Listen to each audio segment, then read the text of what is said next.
would say, and I don't think I'm going off on a limb if I do this, but characters are pretty important in video games. Not all video games have characters, I know, sometimes it's just vehicles, which aren't characters, but most of them do. Platformers, adventure games, etc. They got characters, and characters have stories. They have reasons to be in the story, or with other characters, and my favorite thing that a character could possibly have with another character is a rivalry. Now, a rivalry is different from a nemesisery. Nemesis want you to die, essentially. They want you to fuck the fuck off, never exist, I hate you, go away. A rival is a competitor. They challenge you on every notion, who you are, why you do things, and whether or not you're even any good at them. That's what rivals are for. They bring out the best in you. So I'm gonna bring out the best 5 rivalries in video games. Good transition, Todd. Thanks, other Todd.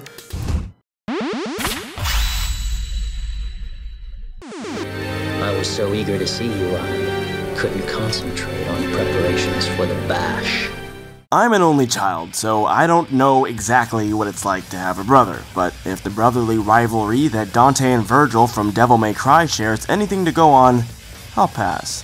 While Vergil and Dante haven't clashed in nearly as many games as others on this list, their rivalry within those games is often central to the plot, and it's usually fucking off the chain crazy town. Dante and Vergil are the twin sons of Sparta, the legendary demon swordsman born to Mother Ava, legendary human woman. However, their personalities are polar opposites, with Dante being fiery-tempered and rambunctious, and Vergil being cool-headed and calculating. If we just focus specifically on Devil May Cry 3, which was almost entirely about Dante and Vergil being at each other's throats, there's plenty of over-the-top Freudian power struggling to go around. First of all, in his hopelessly consuming search for his father's super powerful sword, Vergil erects a giant tower in the middle of town. He'll need Dante to be there too, because MacGuffin, so Dante then brings his powerful sword up there to fight over Daddy's sword. So Vergil's giant phallic structure serves the purpose of acquiring his dad's powerful phallic weapon, and then he and Dante stab each other a bunch, because fighting solves problems. And Freud's just dancing in his grave.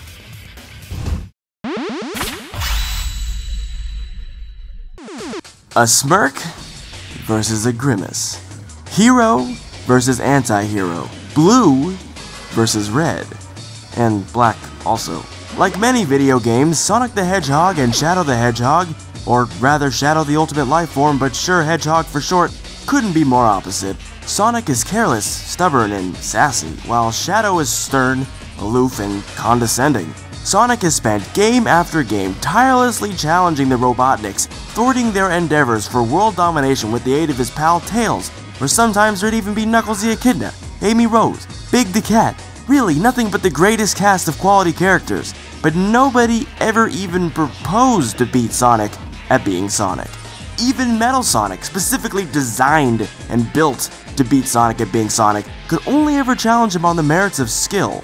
Never in ambition, never on a personal level. Then Shadow and his floaty shoes appeared and shit went absolutely bonkers. Shadow was introduced in Sonic Adventure 2 where he opposed Sonic at almost every turn. Not just in terms of skill, but also in drive and determination to accomplish his goals. While the boss fights themselves may not be the most epic moments in the game, they have some of the best dialogue of all time. You're not even good enough to be I'll make you eat those words!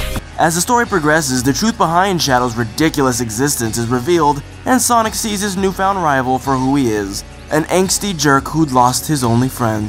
While Shadow's memory, being paper-thin, has become a trope of the franchise, I'd say it's worth it to keep their rivalry going. And if the battle with these two super hedgehogs ain't hype as fuck, then I don't know what is.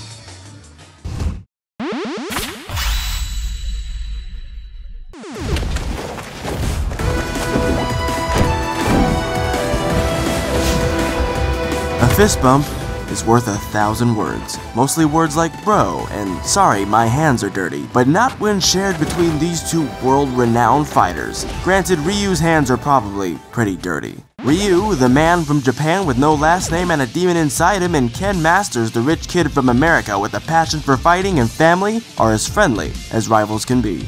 Trained by the same master, versed in the same arts, and equally unimpressed by sleeves, these two have a massive history together. Ryu was orphaned at a very early age and taken in by Goken, a master of the Ensatsuken arts, sometimes referred to as Shotokan within the Street Fighter lore. Not long into Ryu's training, Goken's best friend brought his spoiled son Ken to Japan, and decided he'd leave him there for over a decade because fuck parenting. So the two would grow together both as friends and as fighters. Ryu and Ken were dispatched from the dojo around the same time, but would take entirely different paths. Ryu joined the World Warrior Tournament where he would meet Sagat and consequently the Satsui no Hado, a terrible rage deep within him. Later, when he meets up with Ken and hears about the death of their master, he is deeply troubled. But Ken, who eagerly wished to have a proper spar with Ryu after such a long time, gave him his red headband that he used to tie his hair and told him to stay focused. And to this day, Ryu wears that headband always, both as a symbol of their friendship and their rivalry.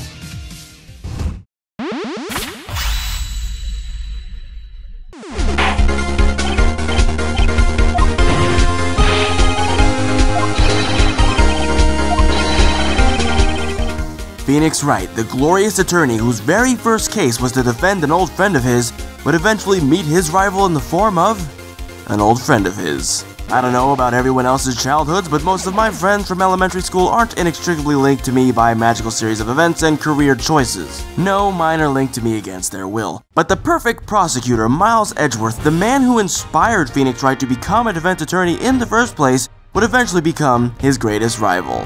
Phoenix Wright is known for bluffing his way to the truth. If he believes in his clients, believes that they are innocent, then eventually he will reveal that innocence. In the world of Ace Attorney, and perhaps in our own to some degree, the characters in every story are often steeped in paranoia, married to their agendas and unwilling to speak candidly for fear of consequences. It is because of this that Edgeworth ruthlessly pursues a guilty verdict against those in question. Logically, if he can form a plan to prove guilt and follow it perfectly, there could be no questioning their guilt. But Phoenix Wright, who believes in his client's innocence, pursues the truth, hoping all along that they were one and the same. These two ideologies, through an incredible series of turnabouts, clashed against each other until Wright and Edgeworth realized that they were both on the side of the truth. Discovering what really happened in any scenario and punishing those responsible, that is the goal of the courtroom. Justice for all through trials and tribulations. Also, something about dual destinies. Remember that speech I gave at the beginning of this video about nemesis and rivals and how they're different? Well, I'm about to do something, the technical term for which is called splitting hairs. So if you hate me after this, I don't know, I'm sorry. But I think I make a pretty interesting case, so without further ado... Let's talk about Mario and Bowser. These two dudes have been at it for just under 30 years now, and Bowser is usually some kind of villain. He'll claim he's trying to take over Mushroom Kingdom, or some other world, or the entire universe, some such thing. But 9 times out of 10, he just kidnaps Peach and sits in his castle waiting for Mario.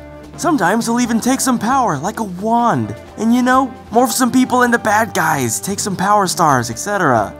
But all it shows is that he's bad at communicating. I mean, astronomically bad. If anything, he's just having fun. Sort of like a giant dog wrestling with a rather tiny, mustachioed dog with a hat and mad hops, like a schnauzer in overalls. I have no idea what a schnauzer looks like. I see Mario and Bowser as rivals. Bowser's trying to show off his power by taking over the Mushroom Kingdom to impress Princess Peach, but Mario keeps knocking him down every time. It's what they do. It's their jobs. They're constantly on set for this massive stage that is the Mushroom Kingdom.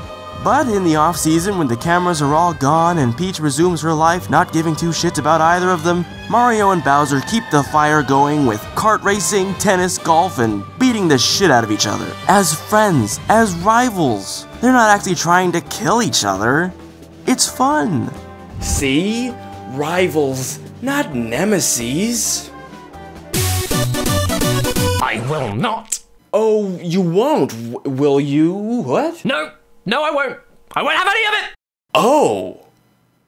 What is happening? Todd, are you out of your goddamn mind? Mario and Bowser are not rivals. Bowser is Mario's nemesis, which you said earlier didn't freaking count. Apart from when they go go-karting together, in which case they're best friends and they're just trying to beat each other, but everything else, no. And I'll give you the Phoenix Wright point, that was a really good one actually, but you know, just Mario and Bowser, no! No! So, okay, Caddylicious, why don't you just go ahead and show us the proper choice for a video game rivalry? And if it's not good, I'm going to fly to Europe. No, you're not. Find your house. No, you won't. And hit you with some sort of comically oversized inflatable warhammer. Okay, I believe you now.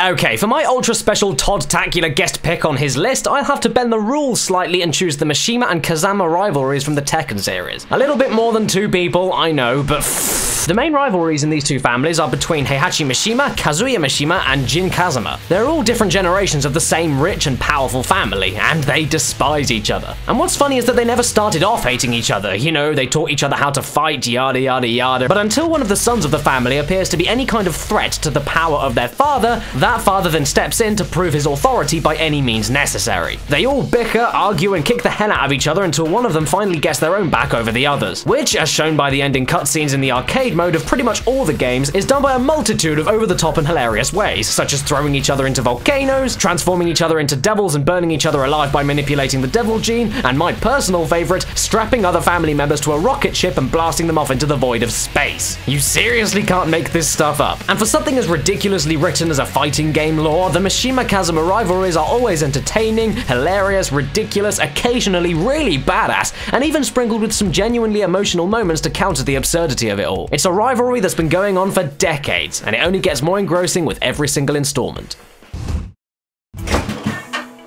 There. Now you deal with it. Otherwise, I will fly to your house in America and find you and smack you around the head with a comically oversized inflatable warhammer. I will not.